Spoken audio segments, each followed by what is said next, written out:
warahmatullahi wabarakatuh. Waalaikumsalam warahmatullahi wabarakatuh.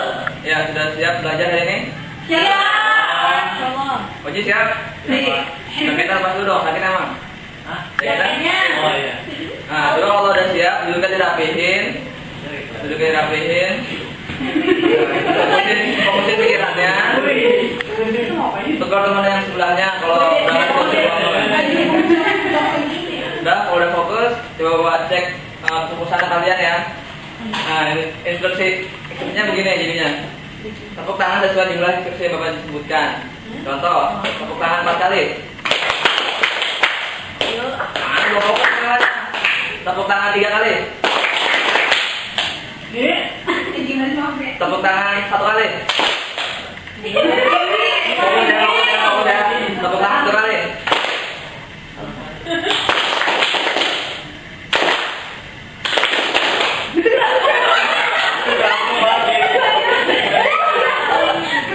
Tepuk tangan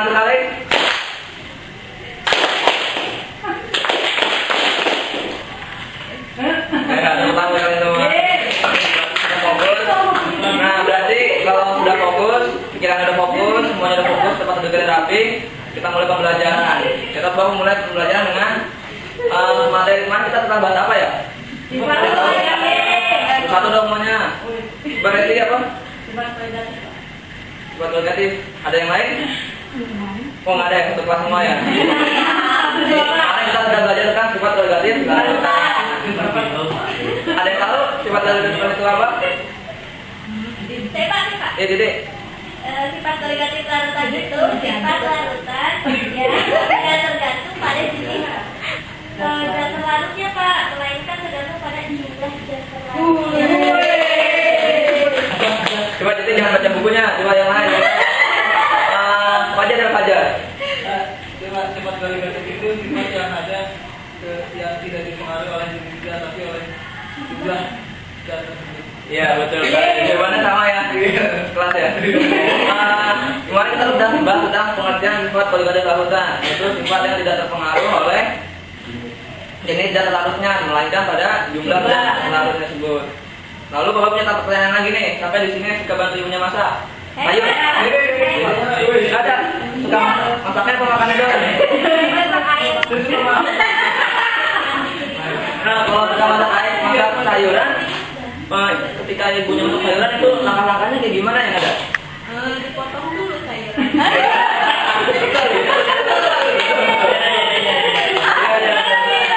Dicuci dulu. Dipotong. Terus? Airnya dimasakin dulu, dimendidihkan dulu. Mendidihkan dulu. Ya. Ada yang lain, Riki? Durian gimana lagi? Bicara dulu Pak, itu dicuci. Iya. Air panasin, kasih garam, terus aduk. Kasih.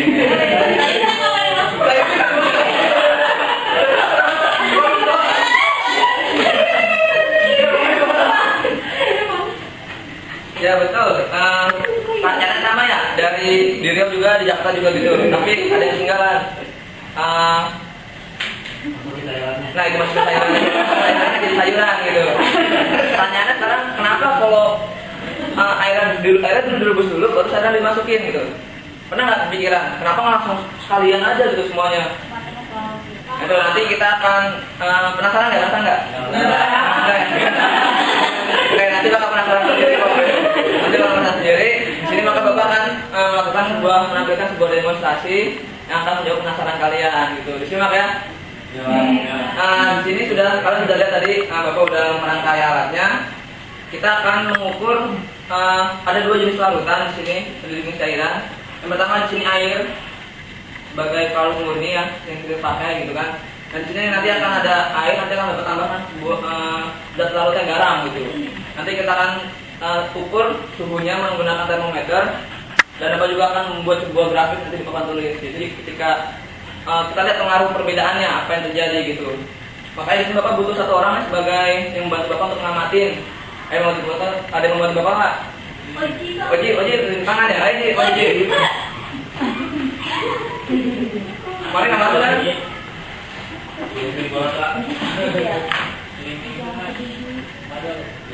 Mandul. Uji murid teladan. Kamu nyalain nggak? Ada Pak, orangnya habis Pak. Di sini yang Bapak kan buat sebuah grafik. Di kantor. Ini suhu temperatur dalam satuan Celsius ya. Di sini waktu dalam menit. Jadi kita akan lihat perbedaan suhunya dalam lihat 1 menit gitu. Kita akan ukur kedua letak ini dalam satu grafik. Jadi ketika kita akan lihat perbedaannya apa gitu. Nanti ketika itu akan kita simpulkan lagi dalam sebuah analisisnya.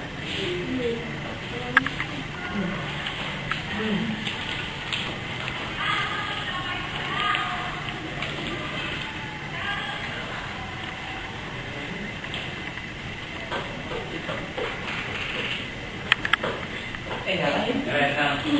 Nanti bisa nyalain ya? Di luar dulu aja nanti biar malam-malam. Di luar dulu aja. Hah? Nanti kita kenapa di luar dulu? Karena kita kan catat suhu awalnya dulu. Suhu awalnya kan belum tentu sama ya. Jadi kita akan catat suhu awalnya baru kita masukin bareng-bareng ya. Nah ini grafik yang kita buat, kita akan lihat pengaruh perbedaan suhu terhadap waktu. Nanti setelah 1 menit kita akan lihat perubahannya seperti apa dari kedua larutan itu. Di sini ada 2 spidol, kita tentu dulu ya. Yang warna biru mau air apa larutan? Air. Ini larutan aja ini. Jadi yang warnanya hitam larutan. Larutan hitamnya nggak kelihatan. Kelihatan. Yang gede ya?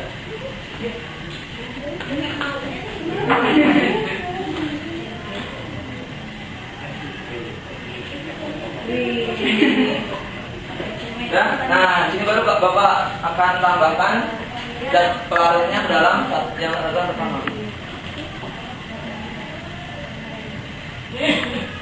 Ini kenapa ini?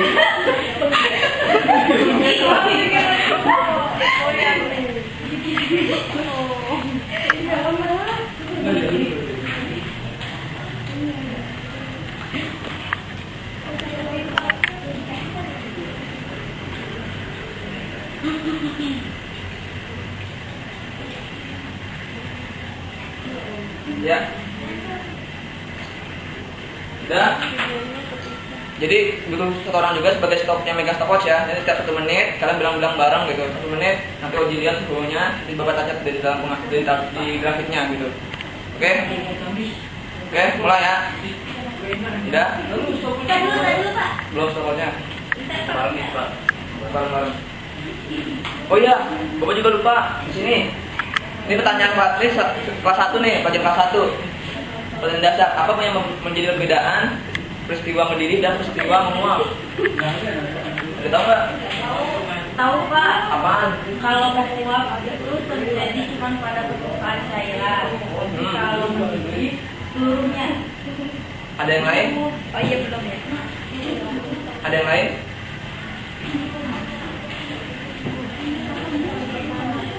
Ya, jadi kalau kita gambarkan, Oji bisa masukin langsung dong. Kembali nanti di udah 1, 2, 3. Bapak tadi jelasin tentang peristiwa mendidih dan menguap ya. Nanti kalian Oji fokus di sini. Bapak akan jelasin tentang peristiwa mendidih dan menguap. Kalau digambarkan peristiwa ini peristiwa 1.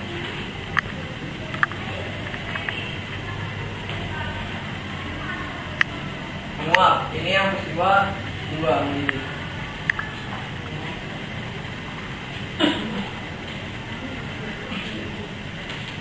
Nah, kalau peristiwa menguap hanya terjadi pada permukaan aja. Ini suhu dalam larutan itu kurang dari titik didihnya. Ini uapnya ya, jadi uap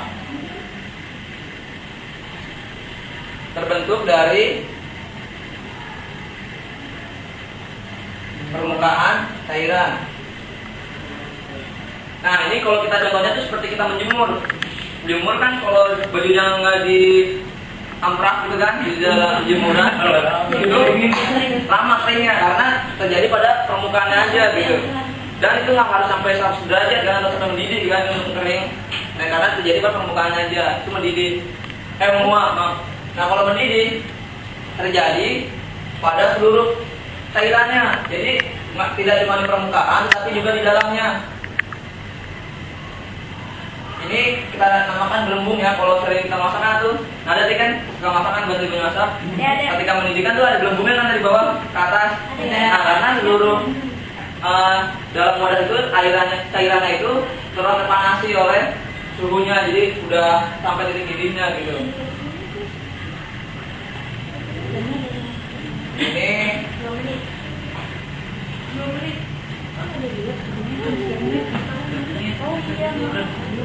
titik didih.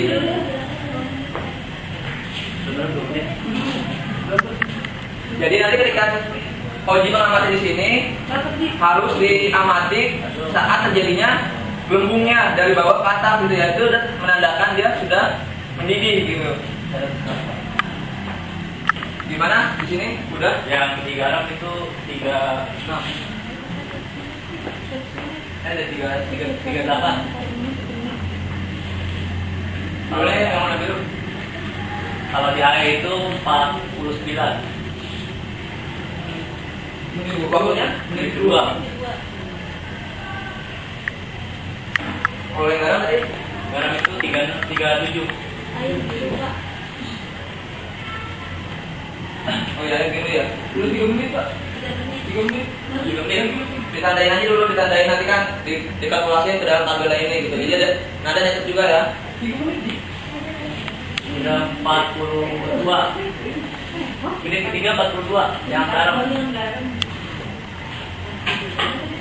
Kalau airnya itu 56.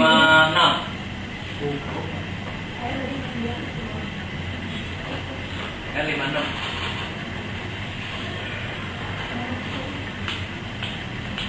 Nanti kita akan lihat apa yang menjadi perbedaan dari kedua larutan ini, gitu kan?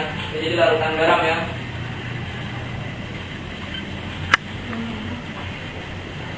Jadi Oji harus ingat mendidih itu saat adanya gelembung dari atas bawah itu menandakan dia peristiwa mendidih gitu. Kalau menguap itu bisa ditandai oleh sekeliling gelasnya itu ada uap yang terbentuk gitu. Itu udah berapa? Yang garam itu 47. Kalau air itu 64. Air 64. Garam Garam 47.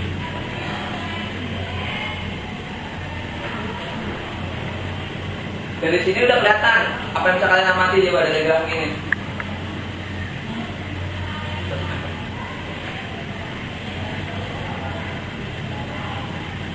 Dari sini udah amati, jadi apa yang bisa diamati dari grafik ini?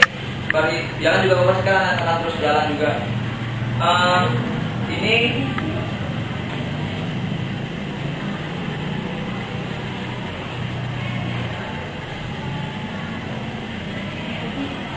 Udah. Yang garam itu 51. Kalau air itu 72.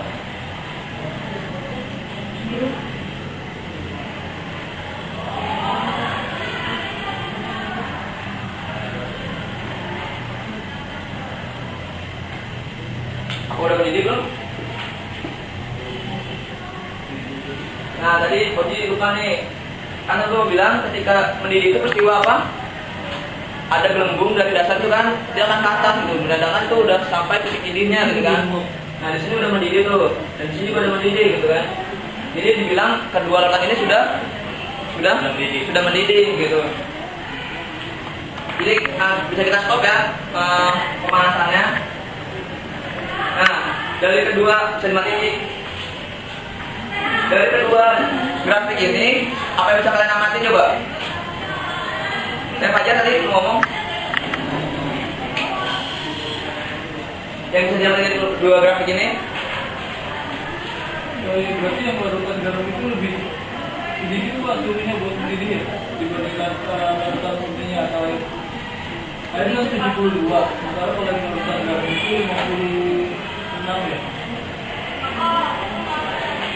Lebih cepat yang air apa mendidih? Iya karena iya betul. Tadi Resi bilang apa lebih cepat airnya mendidih ya? Iya. Kenapa? Ada yang tahu? Dari grafik ini kan dilihat loh, air sudah sampai 75 ya. Kalau garam baru sampai 55, 56. Ada lagi bisa diamati dari grafiknya. Ini menandakan untuk mendidih larutan mana yang lebih Lama. Itu larutan garam Pak. Larutan garam lebih lama. Kenapa Pak Jatuh dari mana? Dari grafiknya kan datanya. Iya. Garam ketika waktunya sama, garam baru sampai suhu 55. Sedangkan air sudah sampai 75. Ini berarti menandakan ketika larutan garam itu mengalami peristiwa kenaikan apa? Penurunan dari gini.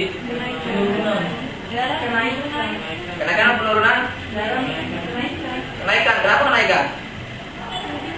Karena untuk dia mendidih butuh suhu lebih tinggi lagi kan daripada larutan air gitu. Paham sampai sini? Jadi balik lagi ke fenomena. Oh jadi dulu Pak. Balik lagi ke fenomena ibunya ada masak gitu kan, masak sayur. Kenapa? Jadi larutan airnya dulu baru sayurnya dicampurin. Biar cepat mendidih. Betul. Ada lagi? Biar hemat gas, dia betul juga. Jadi itu dia dua faktor yang utama ya. Pertama lebih cepat mendidih karena ketika pelarut murni saja yang dipanaskan atau dididihkan, dia mencapai suhu di titik didihnya lebih cepat kalau dibanding dengan larutan-larutan yang ada yang bumbunya gitu kan, itu kan masuk dalam garam-garaman juga gitu.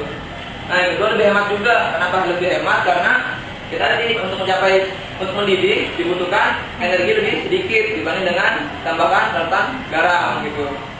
Nah itu demonstrasinya ini. Jadi penasaran kalian udah terjawab kan ya? Ya.